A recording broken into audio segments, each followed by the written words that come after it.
I love how Aesop's characters are often an exaggerated caricature of himself. And even as the evil god descends on the earth, you can hear the real Aesop sink through. Go subscribe. Hey, what's up, y'all? Welcome to Brews and Reviews. It's knowledge, and today I'm reviewing Aesop Rock and Blockhead's Garbology. Aesop Rock returns just a year after his completely lyrically and conceptually and musically dense Spirit World Field Guide, something like that. It seems like he'd take a break for a while, but he decided to take a break from the beats and bring his old friend along, Blockhead, who produced for Aesop since day one and produced some of his most well-received and respected work. He produced many tracks off of Float, Labor Days, None Shall Pass, before Aesop started handling the bulk of his own production like he has since 2016. And Aesop said that he hit up Blockhead for production during the COVID pandemic because the world got real weird during those months. I knew at some point I had to get back to making something, make a beat, draw a picture, write, just go. But the idea of making a beat felt like math homework, and drawing is just so hard. Writing is hard too, but at some point I had to pick one. And I can hear why it felt like math homework to make a beat if he was making beats like he did for Spirit World Field Guide. Those beats were on some advanced calculus, binomial equation, carry the one type of vibes. So definitely math homework and over the head for most of us. But even though he was saying he had trouble creating, this album is a quick follow-up. And I like how prolific Aesop's been, given some of the hiatuses he's taken in his career. But we've got full Aesop albums every year over the last 3 years at this point. So definitely a prolific period for him. I also want to point out how great this cover is, Garbology, and as we can see, there's CDs mixed in there. There appears to be some writing notebooks mixed in there, perhaps speaking about how disposable the music industry and making art basically has become these days. The album kicks off with The Only Picture. There's a fitting sample here from the painter Lucian Freud, talking about how he wants each painting he works on to feel like the only painting ever.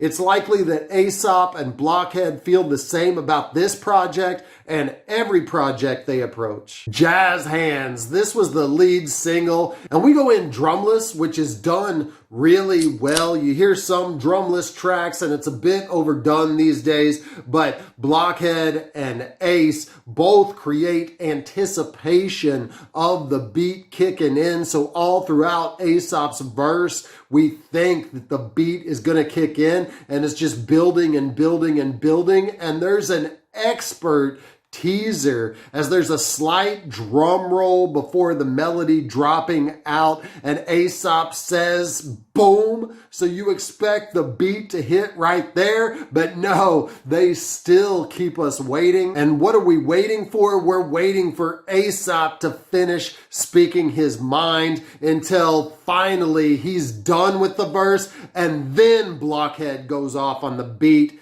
In fact, as a single, this seems more like a showcase for Blockhead than it is for Aesop, which makes sense because we're really highlighting him returning to Blockhead's production. But as usual, there are great lyrics from Ace right from the jump on this. He says, "Lately, I treat every interaction as a living wake, thanking people close to me before the photo pixelate." Wolf Piss, some nice vibrato bass, and Aesop gives his trademark of late, cryptic, dark lyricism, or his blue period, as he puts it on this song, and blue and the blue feeling that he has is going to be a recurring theme throughout this album, as are also the metaphors to cold and darkness that are introduced on this track. Ledgerdeman, and we begin to hear a loose concept forming on this song also, as it refers to the cold and the journey type of imagery that began on the previous song. Ledgerdeman means trickery, and the chorus says it all to that effect. He says, I found something in the woods I want to show you. It just might change how you float around the O2. You was like, okay, bet, drove 20 minutes, looked for 30 seconds, said, can I get a witness? Went home different. Went home different. What are they seeing out there in those woods? I think Aesop is slowly going to reveal that to us over the course of this album, kinda, as he remains lyrically cryptic throughout. And I also like on this track how the beat changes subtly for each verse. And we even get the same saxophone sample used by Rex and Effects on Rump Shaker and Ice Cube on Friday. Not artists that you would compare to Aesop very often, but Blockhead mixes this very differently than we heard on those samples for sure. Difficult. This is a highlight, more straightforward beat as far as Blockhead beats go, at least. We get punching drums and a minimalist melody on the verses that really accentuates Aesop's expertly crafted flow. He's placing each syllable and inner rhyme scheme in the proper place and really making his words stand out, such as, every time an influencer offers advice, I feel years coming off of my life. I feel blood shooting out of my ears. Still, I'm apparently a sucker for these house of mirrors. Homeboy, I could turn $1 into $2 with no job. All I do is hit a pot with a spoon. I think he does a little more than hit a pot with a spoon if you heard that intricate percussion that he provided on his last album, but still, I get the point, and the classic self-deprecating lyrics from Ace. And it's also good to hear that his cat Kirby is still alive, as he references Kirby on this track, and he even says that she can rap like him. And I'm gonna drink to this track. This is a Hoop Snake from 9 Band Brewery in Tulsa, Oklahoma. Local beer to me. This is a very complex flavor. In fact, I'm just gonna read this. It says a creamy ale with tones of banana and cloves and a dry tart bite. If that doesn't represent Aesop, I don't know what does. And it's called a hoop snake. That's that spirit animalism that he's had in his lyrics as of late. So I'm enjoying this beer along with this album. Let's get back into it. All the smartest people. Man, this is a vibe. Very tribal sounding beat. And tribal is fitting for Aesop because he's a tribe on his own, creating his own mythology, his own spiritualism. It's almost an origin story on these lyrics. Oh, fudge. Does Blockhead actually play bass? Some of these tracks sound like live instrumentation, and this is a great riff on this, whether it's a sample or Blockhead playing it, I don't know, but Aesop comes through with some really gross lyrics, sounding like something off of Malibu Kin, as he describes becoming some kind of paranormal blob-esque monster. And the oh fudge part is that he can't figure out how to reverse it, how to turn back from this monster that he's become. More cycles. We got a standout line on this. He says, known for shaking sticks and playing chicken with the will of God. I like that. And Aesop also proclaims on the chorus that he don't blink first ever. And leading from the previous songs, it sounds like this monster he has become is capable of wreaking some kind of energy sucking, consuming doomsday on the world. So that's the theme we're going with now. Flamingo Pink. Another highlight, and the story continues. Ace's best storytelling on this project, I think, and as this energy-consuming blob is becoming godlike, Aesop says, I'm never late, I'm never early ever, right when I'm meant to counteract the evil that men do. I'm a motherfucking gem in the refuse, even when the world's ending, what the F is your excuse? I love how Aesop's characters are often an exaggerated caricature of himself, and even as the evil god descends on the earth, you can hear the real Aesop sink through. He says, you laughing because I'm different. I'm laughing because you're the same. No truer line for a truly original artist. And those of us that appreciate originality in our art have to respect this statement from the real Aesop showing through. All Day Breakfast, featuring the only real guest appearance on the album, and that's from Aesop's partner in Lice Homeboy Sandman. Boy Sans released a great EP called Angelitu, which was produced by Aesop earlier this year. Check out my review of that, and if you haven't heard the EP, check for it. It's one of my favorite Homeboy Sandman projects of late.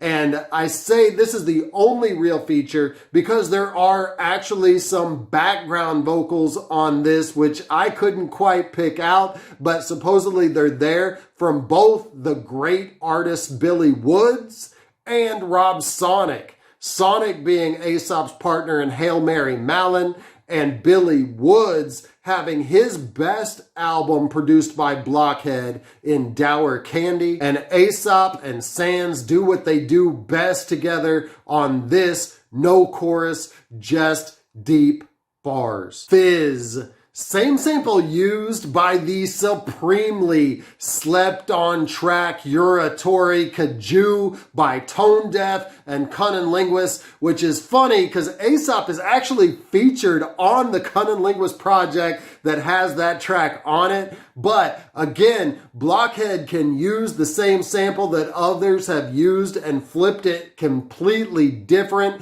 And that's what he did here. It's a totally different vibe from that song. Aesop stays on his dark, apocalyptic vibes with this. He says, what a world, broken, bloody, undeterred, local weather rumbling on some Mother Earth with stomach worms, current mood bluer than a gummy shark. I should probably learn to move around the color bar. That is not a wizard. This is another highlight to me. Lyrically, Aesop is speaking to learning from TV, the different genres guiding him on perhaps what it's like to be human, given his lack of desire for real human relationships and ability to relate to the average person. He has to learn from TV. And as he says, he doesn't like our current social architecture, which values net worth over legwork. Yeah, listen to Aesop. Y'all value the wrong things. And when he says he's gone fishing at the risk of being overlooked,